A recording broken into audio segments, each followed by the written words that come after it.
중국 증시의 변동성이 더욱더 확대되고 있습니다. 때문에 저희는 매주 월요일마다 열전 상하이 코너를 통해서 중국 증시에 대한 이야기 전해드리고 있는데요. 오늘도 유한타증권 금융센터 부평지점의 박현상 대리 스튜디오로 모셨습니다. 어서 오십시오. 안녕하세요.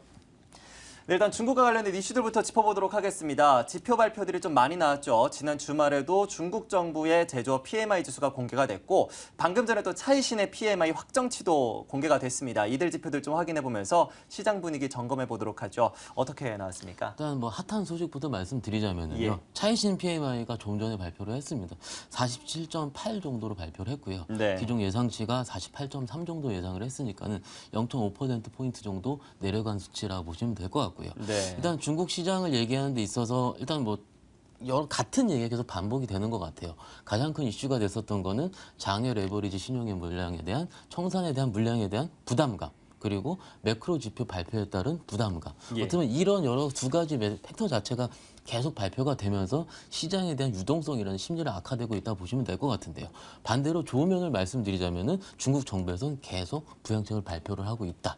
부양책부터 말씀을 드리자면은 지난주 금요일이었죠. 증권금융공사에서 1,200억 위안 규모의 신규 A주 펀드 청약을 발표를 했습니다. 네. 일단 결제 문제 때문에 일단 7월 31일 날 같은 경우는 일부만 매수가 집행이 됐다고 하고요. 오늘부터 집행이 되고 있다고 하니까는 일단 추이를 좀 지켜보셨으면 좋을 것 같다 이렇게 말씀드릴 수가 있겠고요. 차이신 PMI에 대해서 좀 간단히 좀 말씀을 드리자면은 일단은 중국 그러니까 중국 통계 당국에서 발표한 중국 PMI 같은 경우는 50.00으로 발표가 됐습니다. 지난 주말에 발표된 내용이라 보시면 될 것 같고요. 지금 47.8이랑 50과의 차이, 이 괴리를 시청자분들께서 굉장히 많이 궁금해하실 텐데요. 일단 내용을 좀 보면은 일단은 중소기업의 수치가 많이 들어가냐 덜 들어가냐 차이라 좀 보시면 될 것 같습니다. 예. 그만큼 대기업과 중소기업의 유동성 차이가 심하다. 경영난이 심하다라고 좀 보시면 될 것 같고요. 이런 상황에서 하반기에 1조 위안 이상의 지방채 차안을 중국 정부에서 또 해야 됩니다. 그러기 때문에는 낮은 금리를 유지하거나 혹은 추가적인 부양책을 계속 내야 된다라는 어떤 매크로적인 결론에 도달할 수밖에 없고요. 지금 차트를 좀 보면서 좀 간단하게 좀 말씀을 드리자면은 강력하게 200일 선을 지지하면서 어떤 저점은 조금씩 높여가고 있다 보시면 될 것 같고요. 예. 지난주에 말씀드렸을 때는 재미가 없다. 지난주에 왔을 때는 제가 그래도 상한가 하나 정도 나왔으니까 제가 재미가 있었다라고 좀 말씀드렸고 네. 이번 오늘 말씀드릴 내용은 굉장히 재미가 없었습니다. 잠깐 반등을 하다가도 좀 또 다시 좀 거꾸러지고 있는 어떻게 보면 이렇게 크게 기술적으로 훼손이 되면은 200일 선이 누워서 옆으로 횡보하고 있을 것 같은 경우에는 회복하는데 어느 정도 시간이 좀 걸립니다. 예. 그리고 중국에 대한 주요 투자자가 85% 정도가 중국 개인이라고 봤을 때는 예. 개인들의 심리가 지극히 빨리 회복이 돼야 된다는 점 이렇게 좀 말씀을 드릴 수가 있겠고요. 제가 매주 드리는 말씀인데 중국 정부에서는 3,500포인트 이하에서는 시장 개입을 하려는 움직임을 보이고 있고요. 4,500포인트 이상에서는 IPO를 풀겠다. 즉 시장 참여자들의 매도를 용인할 것 같다. 즉 3,500에서 4,500포인트의 박스권 증시를 지나치게 의식하시면 될 것 같습니다. 그렇기 때문에 과거와 같은 오면 사면은 무조건 다음날 상한가를 먹는 극상방의 장보다는요. 일단 종목을 잘 선택을 하셔서 꾸준하게 혹은 분할 매수를 하시는 장으로 좀 말씀을 좀 드리면 될 것 같고요. 좀 좋은 내용 한 번만 더 말씀을 드리자면은 지난 A주 같은 경우가 신용 잔액이 6월 18일 기준으로 한 1조 3,822조 위안 정도 좀 나왔었는데요. 일단 그게 39% 정도 감소를 했고요. 신용 잔고 같은 경우는 꾸준하게 하락을 하고 있고 일단 약간은 확인되지 않은 내용이긴 하지만은 7월 말까지 장외 레버리지 신용에 대해서 중국 정부에 거의 다 털었다는 좀 얘기가 있기 때문에 예. 8월부터는 점진적으로 제도권 신용으로 좀 개인 투자자들이 올라갈 수 있는 계기가 되기를 좀 생각을 하고 있습니다. 네, 그렇게 해서 일단은 중국 증시가 점차 안정화를 찾을 것이다라는 이야기를 전해주셨습니다. 지수도 3,500에서 4,500 사이에서의 박스권을 좀 기대를 하셨는데요.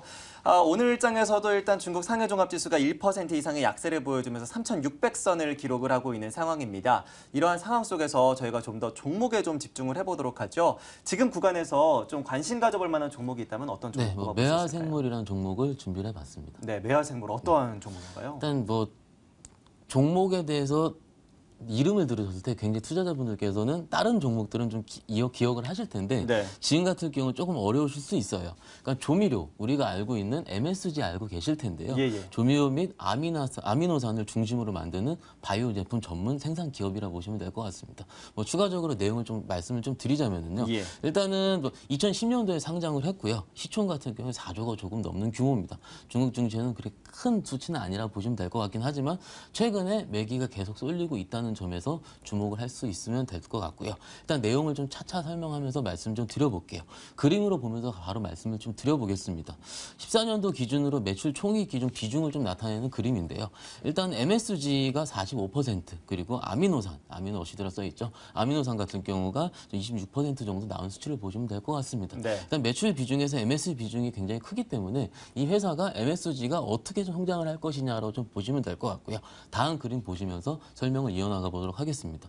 MSG 내수 시장 성장 추이를 나타내는 그림입니다. 일단 꾸준하게 매출 증가율 같은 경우는 주황색 음영으로 성장을 하고 있고요. 여기 꺾어선 그래프 같은 경우는 성장 추이 자체가 약간은 꺾였다가 다시 올라가고 있다 이렇게 보시면 될 것 같아요. MSG 시장 일단 코리아 같은 경우는 그렇게 크지 않다. 뭐 우리가 알고 있으면 미원이라 보시면 될 것 같은데 네. 일단은 코리아 같은 경우는 그렇게 크지 않은 시장이라고 볼 수 있긴 하지만은요. 일단은 중국 같은 경우는 연 13% 정도 증가율이 계속 나오고 있다고 보시면 좀 될 것 같습니다. 일단 그리고 사탕수수의 어떻게 보면 일단 여러 가지 그 사탕수수에 대한 물량을 좀 같이 보시면 될 것 같은데요. 일단 전 세계에서 일단은 MSG 규모는 중국이 1위 규모로 좀 보시면 될 것 같고요. 예. 글로벌리 전체 수요 규모에서는 55% 그리고 공급 규모에서는 70% 정도를 유지하고 있다고 보시면 될 것 같습니다. 그러기 때문에 일단 MSG 시장은 꾸준하게 증가하고 있고 매출의 반 정도 되고 있는 MSG 시장이 증가를 하고 있다라고까지는 보시면 될 것 같은데요. 나머지 이제 아미노산으로 대표하는 라이신 시장 규모도 같이 보면서 좀 말씀을 드려볼게요. 다음 그림 보시면 좀 말씀 좀 드리자면요. 중국 사료용 라이신 시장 규모 추이라 보시면 될 것 같습니다. 예. 라이신 아시다시피 동물성 단백질을 추출을 하게 됩니다. 일단은 사람 몸에는 합성을 하지 못하기 때문에 식품을 통해서 섭취를 해야 된다고 보시면 될 것 같은데요. 여기서 좀 재밌는 부분은 최근에 돼지고기 가격이 인상이 됐다. 중국 쪽엔 돼지고기 가격이 굉장히 계속 오르고 있기 때문에 뭐 물가지수 같은 같이 올라오고 있다 이런 얘기가 좀 나오고 있는데요. 예, 맞습니다. 일단 뭐 최근에 육류 소비 증가에 따른 가축 사료용 수요 증가도 같이 되고 있기 때문에 일단 라이신 시장 규모 추이도 점진적으로 상승하고 있다 보시면 될 것 같습니다. 연평균 13% 증가율 자체도 또 같이 말씀 좀 드릴 수가 있겠고요. 그렇기 때문에 2대 어떻게 보면 매출의 한 80% 정도 되는 수치의 원재료 가격이 오르고 있기 때문에 일단은 EPS적인 측면에서 봤을 때 충분히 갈 가능성이 높다 이렇게 말씀을 좀 드릴 수가 있겠고요. 뭐 실적인 밸류에이션 좀 봤을 때요. 2015년 밸류에이션 같은 경우를 봤을 때는 19배 정도가 나오고 있습니다. 뭐 좀 그림 도표 보시면 확인할 수가 있으신데요. 예. 여기서 EPS 증가율 좀 보실 필요가 있는데 2014년도에 EPS가 0.13 위안으로 확인하실 수가 있으실 거고요.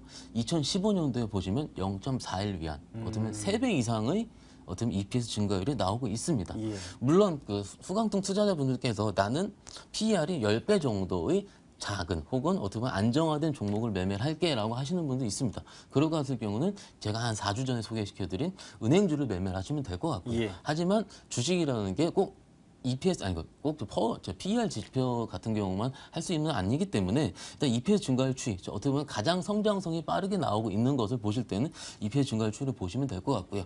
2년 전 대비해서 3배 이상의 증가율 추이가 나타날 수가 있기 때문에 지금 정도라면 충분히 매수 가능하다라고 말씀을 드릴 수가 있겠고요. 잠깐 제가 차트를 보시면 전략까지 같이 좀 말씀을 드리자면요. 지금 나오고 있는 그림 자체가 매화생물의 어떻게 보면 차트입니다. 보시면 아시다시피 저번 주에 아마 아나운서분께서 이렇게 말씀하셨어요.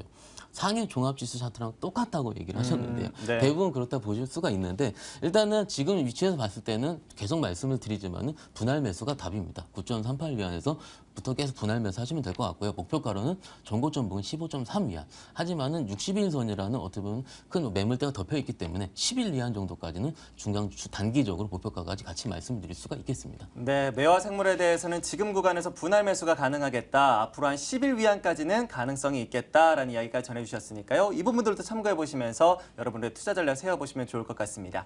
자, 이렇게 해서 박현상 대리와 함께했고요. 저희는 내일 이 시간에 또 신속한 소식들 가지고 여러분들과 함께 찾아뵙도록 하겠습니다. 이슈의 현장이었습니다. 시청해주신 여러분 고맙습니다.